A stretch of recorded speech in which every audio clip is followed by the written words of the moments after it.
अस्सलामुअलैकुम दोस्तों, आज हम पढ़ने जा रहे हैं आर्च और उसके मुख्तलिफ़ पार्ट्स।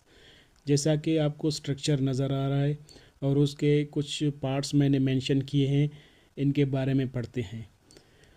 शुरू करते हैं। सबसे पहले जो पढ़ते हैं पार्ट है अबैटमेंट। अबैटमेंट कौन सा पार्ट होता है वो देखें दोस्तों, ये वाला पार्ट होता है जिस पे आपका पूरा आर्च जो है उस पे आ रहा है, मतलब जहाँ पे आर्च रेस्ट कर रहा है या स्टार्टिंग सपोर्ट जो होती है आर्च की, उसको अबैटमेंट कहते हैं। इसको कुछ यूँ डिफाइन कर सकते हैं, the part of the wall on which arch rest. जिस पे आर्च रेस्ट करता है वो अबैटमेंट है। दूसरा पढ़ते हैं स्पैन। स्पैन जो दोस्तों होता है बेसिकली वो clear distance between two supports. Span the clear horizontal distance between two supports of N arch. Arch के दरमियान में जो सपोर्ट होती हैं उनके दरमियान में जो स्पैन होता है, जो फासला होता है, डिस्टेंस, उसको कहते हैं स्पैन। इंट्राडोज। इंट्राडोज देखो दोस्तों, ये जो कर्व आपको नज़र आ रहा है इसका इनर पार्ट जो होता है, अंदरूनी हिस्सा, उसको कहते हैं intrados. The inner curve of the arch is called intrados. Extrados the external curves of the arch. ये देखो दोस्तों, वो बाहर वाला जो आपको कर्व नज़र आ रहा है कर्व शेप में आर्च का, वो कहलाता है एक्स्ट्राडोज। क्राउन देखें दोस्तों, क्राउन, ये क्राउन, क्राउन हाईएस्ट पॉइंट होता है एक्स्ट्राडोज का।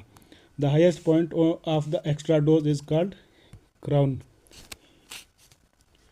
राइज देखो दोस्तों, राइज जो होता है बेसिकली वो क्या होता है, वर्टिकल डिस्टेंस होता है, the highest point of the इंट्राडोज and springing. Springing और इंट्राडोज के दरमियान में जो हाईएस्ट पॉइंट होता है उसको, जो वर्टिकल डिस्टेंस होता है, वर्टिकल जो डिस्टेंस होता है उसको कहते हैं राइज।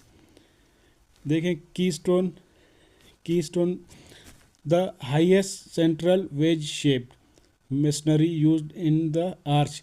देखें दोस्तों, ये है कीस्टोन। हाईएस्ट जो भी कीस्टोन होता है उसको कहते हैं कि highest wedge like shape masonry जो होता है उसको कहते हैं कीस्टोन। बात करते हैं डेप्थ की। देखें दोस्तों, डेप्थ क्या होता है, परपेंडिकुलर डिस्टेंस होता है एक्स्ट्राडोज एंड इंट्राडोज के दरमियान में जो हाईएस्ट पॉइंट होता है उसको कहते हैं डेप्थ। वेजर्स क्या होता है, wedge shaped masonry formation. Veg shape देखिए, ये आपको वेज शेप नज़र आ रहा है, इसको कहते हैं वेजर। देखें दोस्तों, स्क्यूबैक। स्क्यूबैक कहते ये देखो, ये आपको नज़र आ रहा है स्क्यूबैक। स्क्यूबैक असल में इसको इस तरह डिफाइन कर सकते हैं, the surface of the abatement on which end of the arch rest. ये देखो दोस्तों, ये आर्च की जहाँ पे एंड रेस्ट कर रही है इसको कहते हैं स्क्यूबैक। हंच। हंच कहते हैं the bottom half portion of the arch between skewback and crown. Crown और स्क्यूबैक के दरमियान बॉटम जो पार्ट होता है, ये देखो दोस्तों, ये जैसा कि आपको नज़र आ रहा है इसको कहते हैं हंच। दोस्तों, ये मेरी वीडियो थी आर्च के बारे में। अगर आपको अच्छी लगी तो please subscribe, like and share करना ना भूलें। शुक्रिया।